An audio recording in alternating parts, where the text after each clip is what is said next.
crois que ce qui avait été demandé à Marine, c'est d'essayer d'identifier un certain nombre de facteurs, de paramètres qui permettent de comprendre comment l'agriculture réagit aux crises, en faisant à la fois un état des lieux et en traçant quelques perspectives, même si vous comprendrez bien que dans la situation actuelle, l'incertitude est tellement élevée, radicale, que c'est très très compliqué, même pour nous. On est bien embarrassé parfois pour tracer des perspectives. Alors, si le diaporama défile bien, la première chose, très souvent, c'est un terme qui est revenu sur le devant de la scène depuis maintenant plusieurs années. On a parlé de résilience, résilience des exploitations. Alors, c'est un terme qui est emprunté aux sciences en général. Hein. La définition, c'était comment un matériel peut résister à un choc et revenir à l'état initial. Donc ça se faisait souvent dans des procédés chimiques, par exemple, et par voie de conséquence, on a essayé d'adapter ça à des domaines d'activité économique en identifiant les différents types de gestion qu'il faut mettre en avant pour surmonter un choc qui viendrait soit de l'activité économique elle-même, un choc endogène, soit un choc exogène. L'exemple type pour l'agriculture, c'est évidemment un aléa climatique. Donc il y a à la fois une gestion technique, presque technico-économique d'une certaine façon à mettre en place pour un exploitant agricole et essayer de voir comment son ratio charge sur produit peut être le plus efficient possible. Donc soit en augmentant la valorisation du produit, soit en diminuant le nombre de charges. Donc jouer sur le numérateur ou le dénominateur, bien évidemment. Ensuite, ça c'est plus sur une période plus longue, hein, sur du moyen ou long terme, c'est la gestion des investissements, parce qu'un investissement engage un acteur économique au moins sur une fourchette de 7 à 15 ans. Hein. En économie, c'est à peu près ce qu'on repère.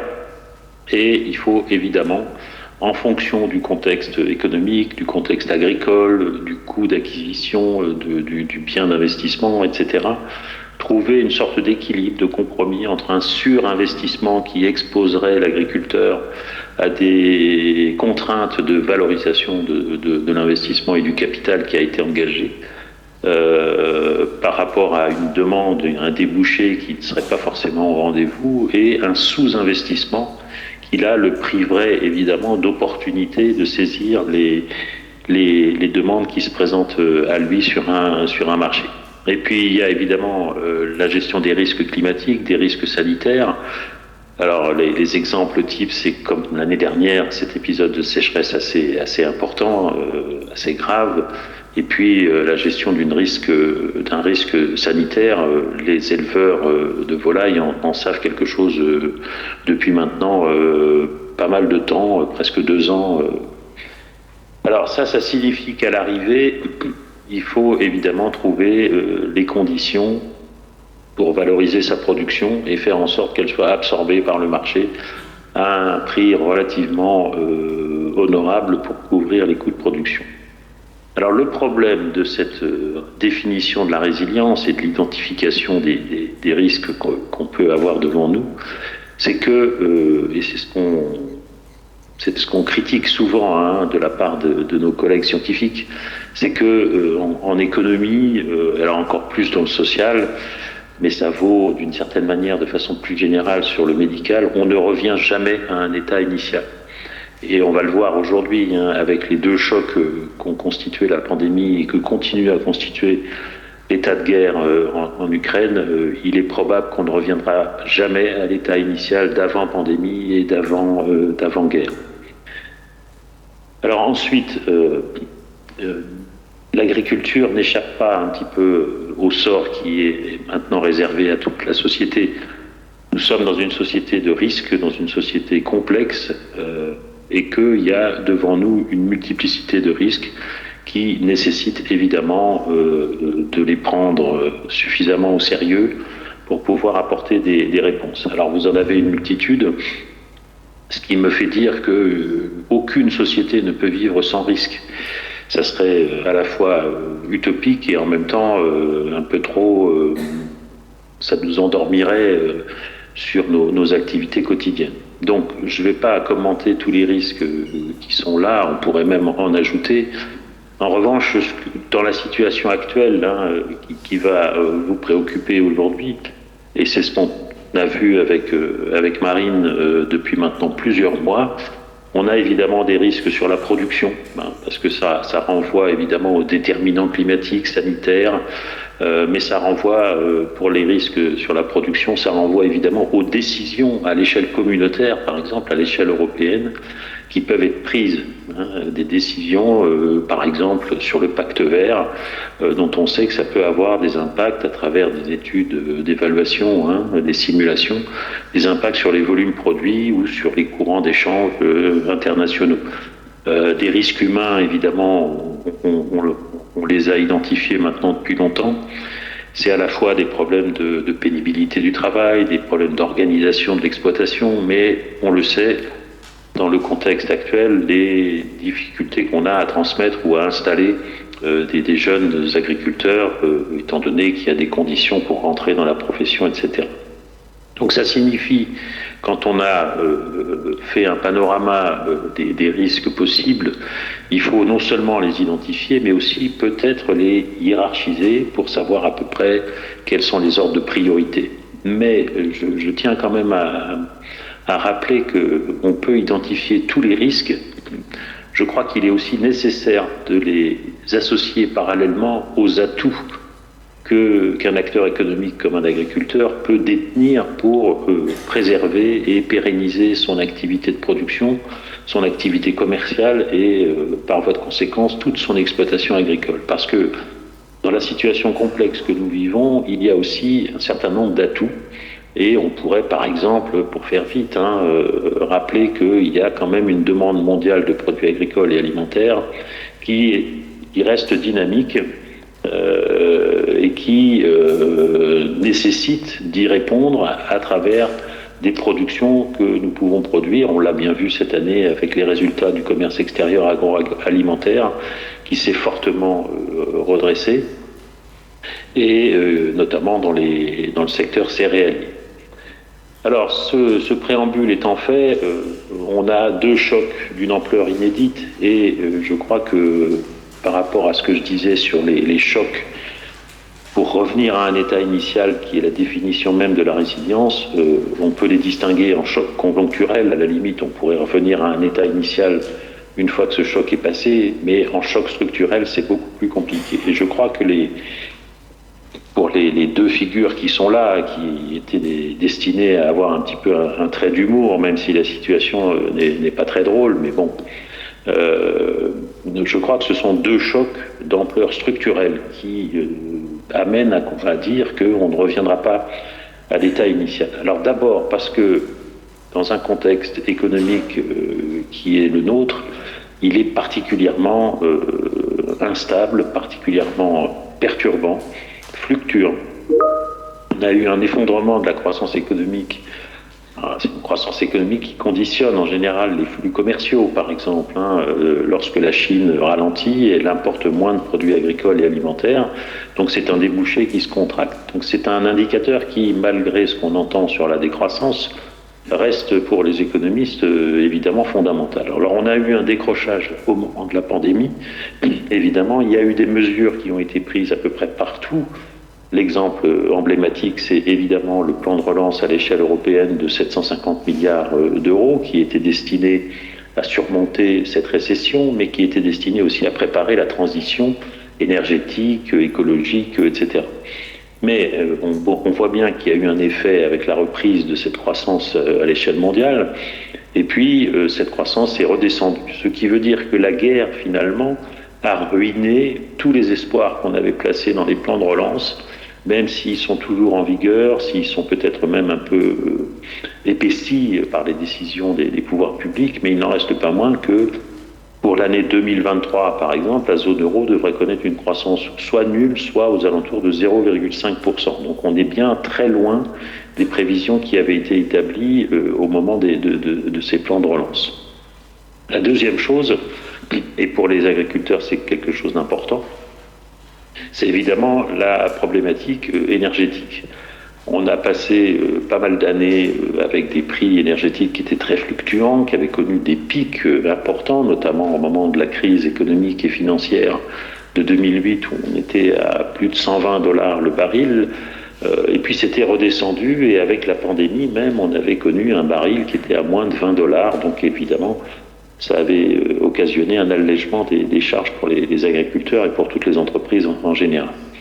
C'est exactement la même chose pour le gaz. Vous voyez que le prix du gaz a été pendant de longues années relativement faible parce qu'il y avait des approvisionnements qui étaient fortement facilités par des accords qu'on avait avec la Russie, par exemple. Je rappelle que la Russie, c'est le 3e exportateur mondial de pétrole et le 1er exportateur mondial de gaz naturel.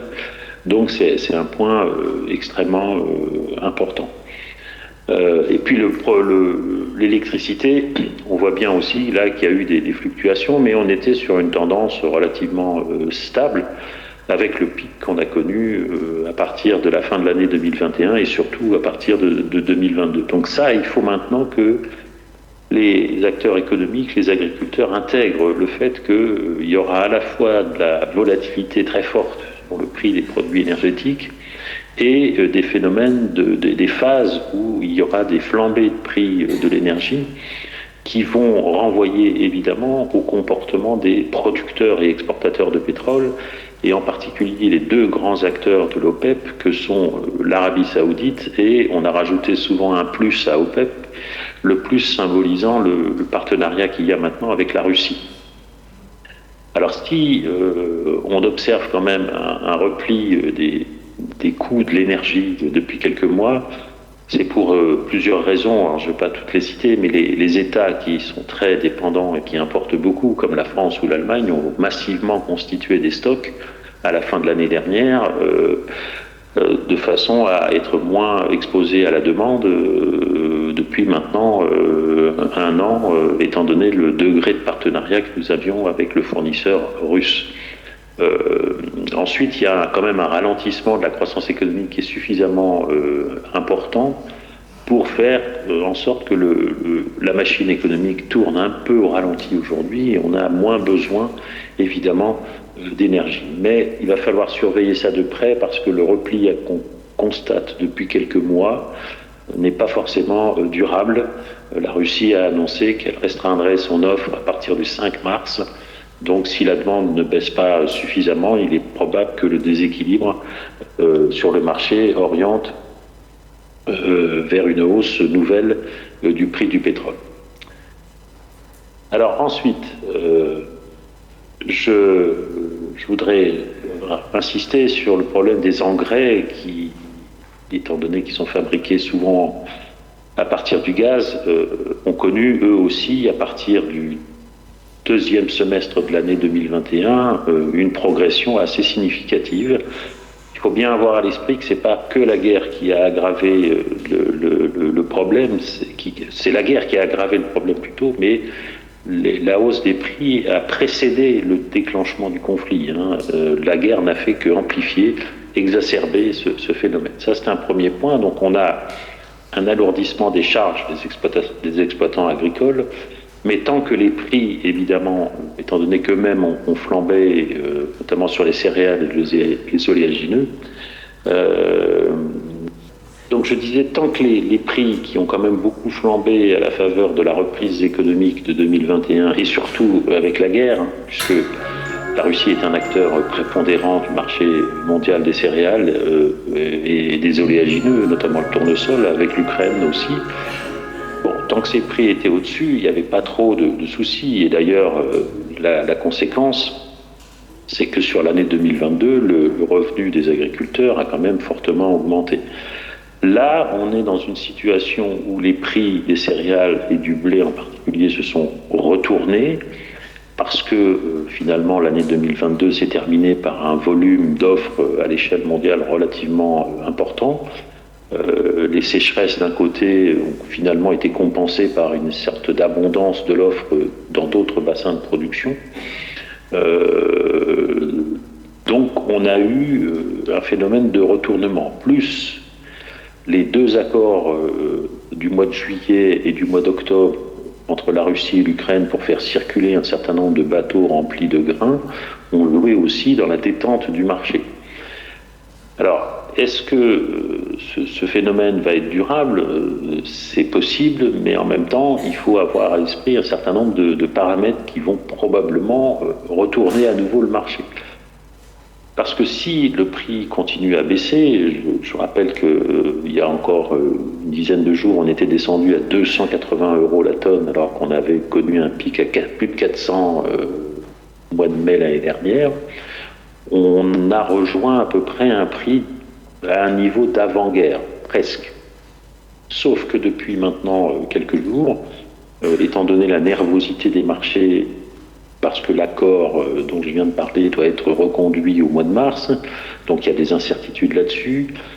On a des perspectives dans certains bassins de production internationaux qui ne sont pas forcément très bonnes, et puis une demande qui est toujours assez dynamique. Donc on est remonté là à peu près au voisinage de 300 €.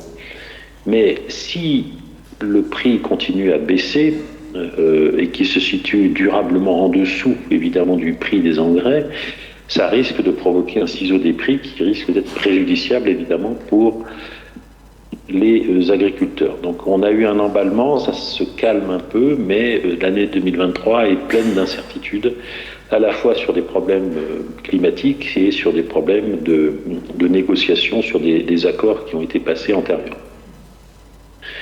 Alors il faut rappeler un point important, parce qu'il n'y a pas que la guerre qui rend nerveux les marchés, il y a aussi le comportement de la Chine. La Chine, depuis la pandémie, n'a cessé d'augmenter ses importations, en particulier de maïs, de sorgho, d'orge et un peu moins de blé, mais un petit peu quand même. Ce qui fait que quand on regarde l'état des stocks aujourd'hui, qui sont relativement encore élevés, la Chine en détient une part extrêmement importante. C'est 60% du stock mondial de maïs qui est détenu par la Chine et aux alentours de 45% pour le blé. Donc ça, c'est quelque chose qui joue énormément sur le profil des prix sur les marchés internationaux, parce que la Chine est une acheteuse maintenant structurelle.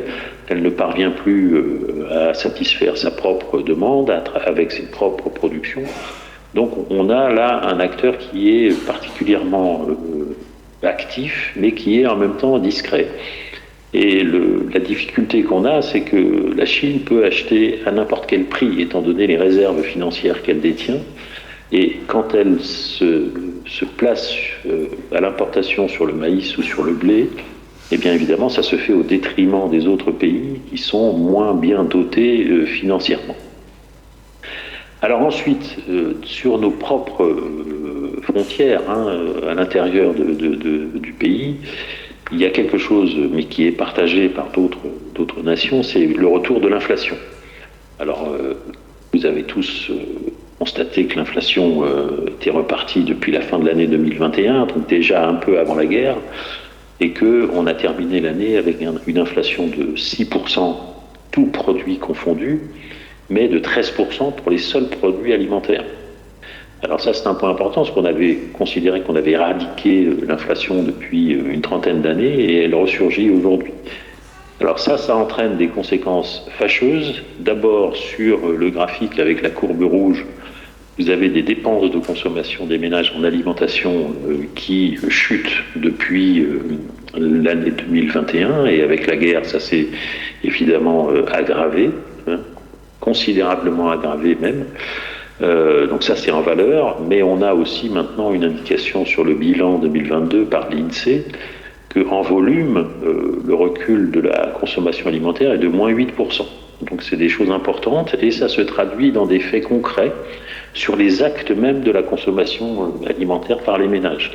C'est-à-dire que vous avez des parts de marché qui bougent un peu. Alors c'est pas non plus formidablement significatif, mais sur des enseignes qui pratiquent des prix un peu plus bas qu'ailleurs, c'est le cas de Leclerc, de Lidl par exemple, eh bien vous avez des progressions de parts de marché, relativement modestes, mais quand même, alors que d'autres enseignes qui pratiquent des prix un peu plus élevés sont plutôt sur le reculoir en termes de perte de marché. Ça veut dire qu'on achète moins, on achète ailleurs et beaucoup on achète moins cher.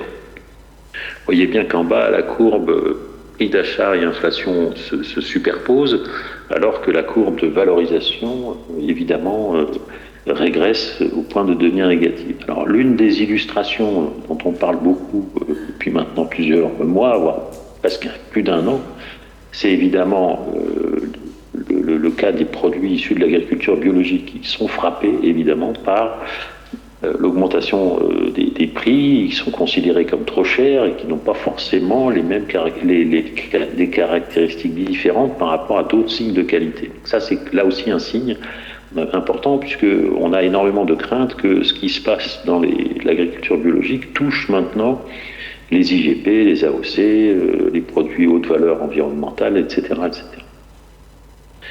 Alors on est donc dans une situation d'incertitude radicale, économique, géopolitique, mais aussi une incertitude climatique, évidemment.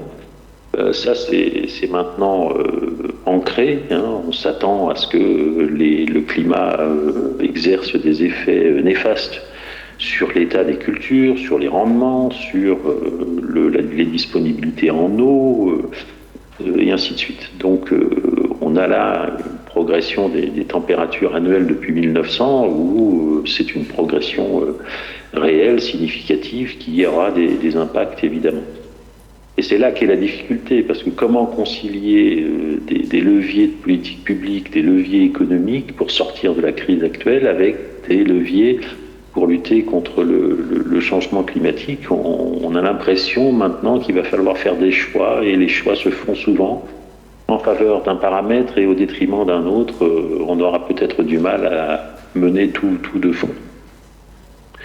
Alors sur les projections, je voudrais juste prendre appui sur l'énergie.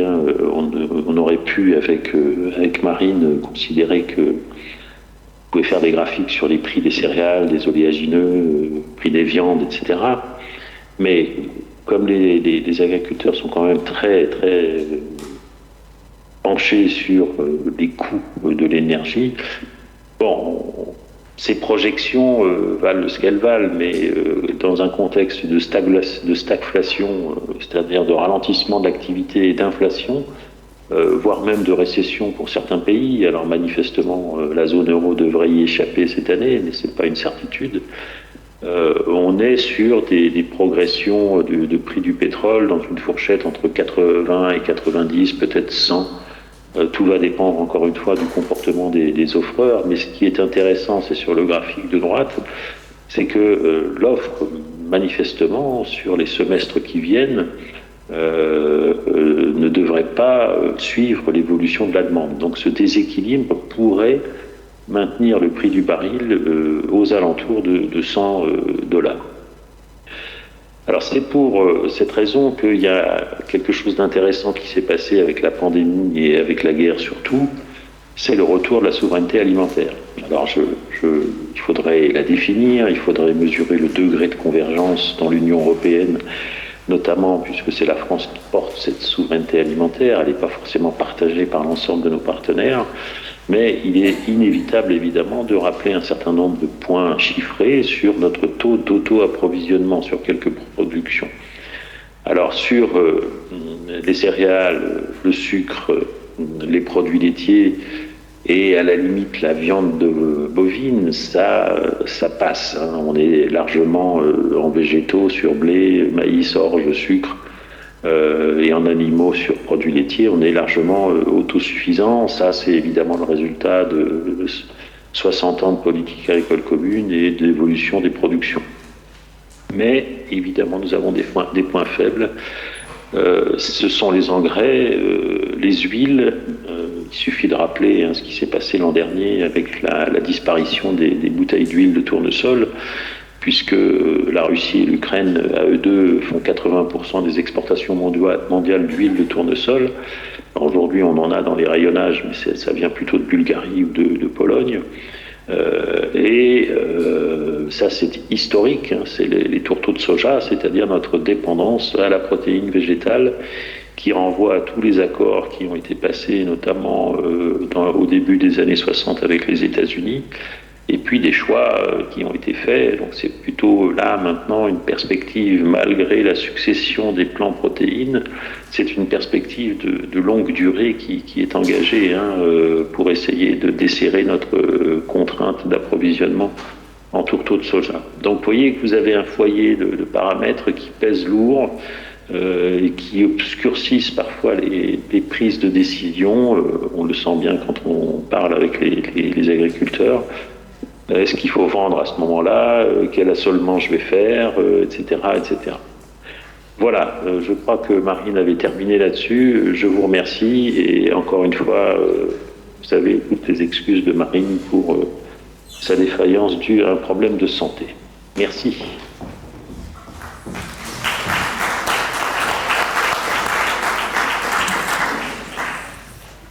Bonjour, Jean-Paul Kessler. Deux petites questions.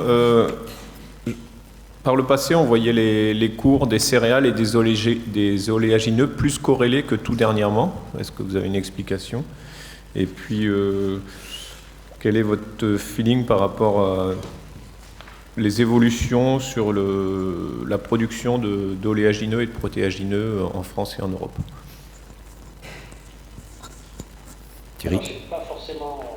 Je crains de ne pas forcément avoir bien entendu la première question.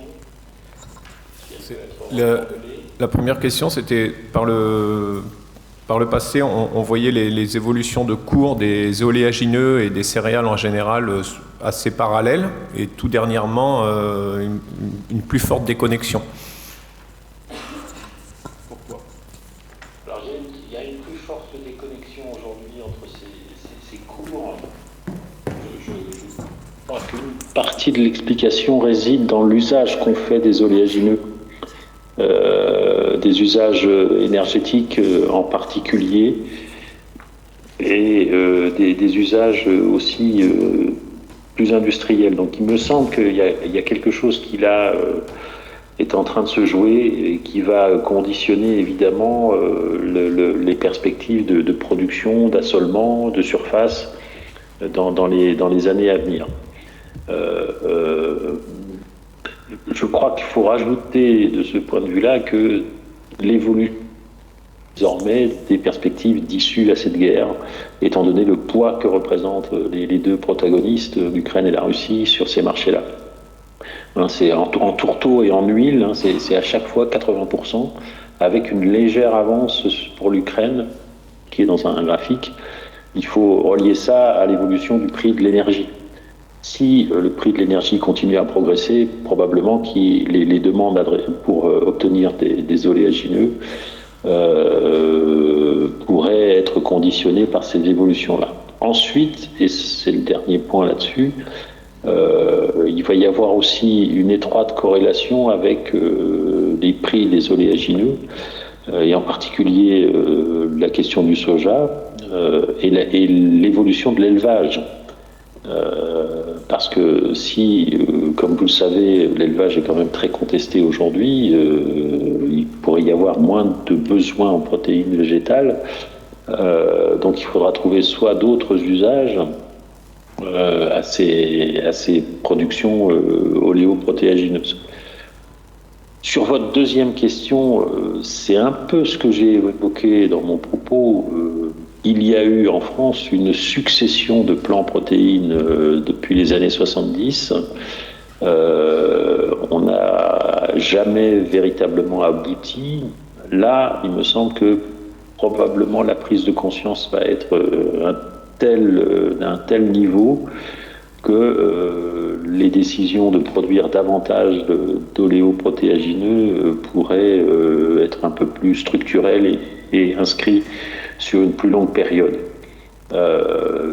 Mais tout va être rattaché évidemment aux politiques publiques qui vont être décidées dans ce sens-là, aux dispositifs de soutien. Trop m'aventurer.